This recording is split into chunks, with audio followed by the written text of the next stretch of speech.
parler de sainte Claire d'Assise, Chiara en italien, qui a suivi saint François et qui, avec lui, a fondé l'ordre des pauvres dames, les Clarisses. Elle a été canonisée seulement 2 ans après sa mort et sa fête a lieu aujourd'hui, 11 août. Voici son histoire.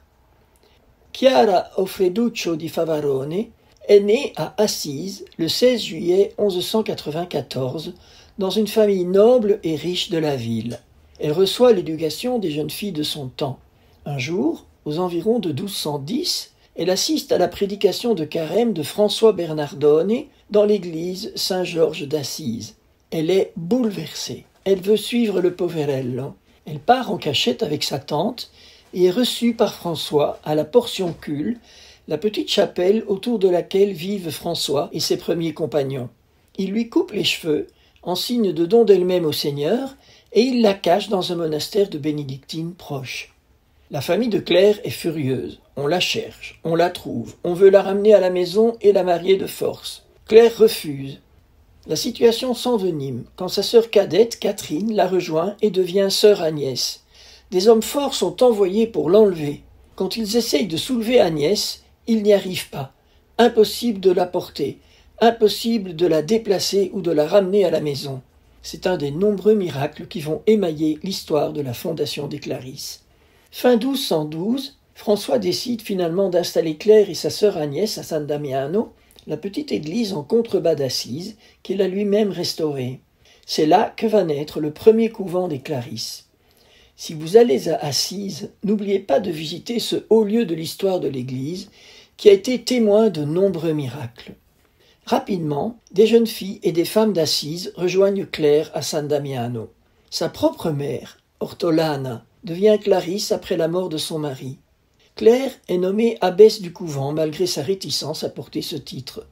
François donne une première règle à la jeune communauté, nettement inspirée de la règle des frères mineurs. En 1216, le pape Innocent III accorde une première reconnaissance à l'ordre des pauvres dames. Il leur donne ce qu'on a appelé le privilège de la pauvreté. Claire est en effet extrêmement attachée à la pauvreté. Mais l'Église de son temps hésite à permettre à des femmes de vivre dans une totale pauvreté. À l'époque, les monastères avaient tous des revenus qui permettaient aux communautés de vivre. Claire considère comme un privilège la permission de vivre pauvre et de dépendre de la générosité des bienfaiteurs. Voilà qui doit nous faire réfléchir. Vous imaginez bien que Dieu n'abandonne pas les pauvres dames. Il veille spécialement sur elles.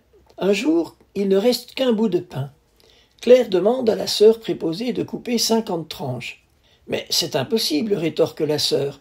Il faudrait une multiplication du pain. » Et Claire lui répond « Fais comme je te dis. » Et la sœur coupe en effet 50 belles tranches pour les sœurs qui sont dans la louange devant ce miracle obtenu par la confiance de Claire et l'obéissance de la sœur. Claire est souvent malade. Mais autour d'elle, elle obtient beaucoup de guérisons miraculeuses, attestées dans le procès de béatification qui a interrogé les témoins oculaires 2 mois seulement après sa mort. Sœur Bienvenue est guérie d'une grande plaie sous le bras. Sœur Christiane est guérie de sa surdité. Sœur Aimée de son hydropisie, de sa fièvre et de sa toux. Avec la mort de François, en 1226, Claire perd son grand soutien. Désormais, elle doit lutter seule pour préserver le fameux privilège de la pauvreté. Cela va être le dur combat de la fin de sa vie. De toutes parts, de l'Église mais aussi de la société civile, on veut imposer aux claristes d'avoir des propriétés foncières pour leur subsistance, ce qui va à l'encontre de la volonté de Claire et de François.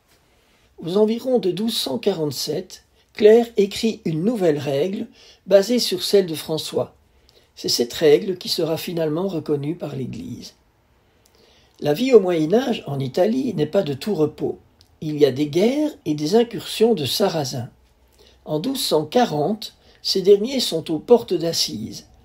La ville est délivrée grâce à la prière de Claire. Les Sarrasins entrent aussi dans le couvent des sœurs. Ils s'avancent vers le réfectoire où les sœurs se sont réfugiées autour de Claire. Celle-ci se tient à l'entrée avec le Saint-Sacrement dans l'ostensoir comme unique protection. Miraculeusement, devant l'Eucharistie, les assaillants reculent et s'en vont. Ce miracle eucharistique explique pourquoi Sainte Claire est toujours représentée tenant un ostensoir dans ses mains. À la fin de sa vie, Claire est tellement malade qu'elle ne peut plus quitter son lit dans le dortoir commun. Alors Dieu fait un miracle. Une nuit de Noël, il permet que Claire puisse assister à la messe des frères. Elle voit et entend tout, à distance.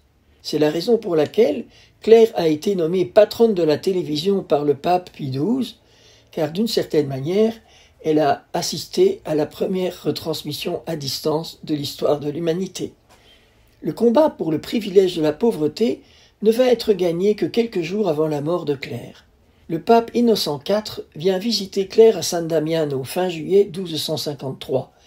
Il apporte la bulle qui reconnaît définitivement le fameux privilège de pauvreté. Claire peut mourir tranquille. Elle s'éteint le 11 août en tenant dans ses mains le privilège de pauvreté. Comme le pape est à Assise, c'est lui qui préside les funérailles de Claire, dont la réputation de sainteté est déjà immense. Le pape demande que le procès de canonisation commence immédiatement. Claire est canonisée 2 ans plus tard par Alexandre IV, le 26 septembre 1255.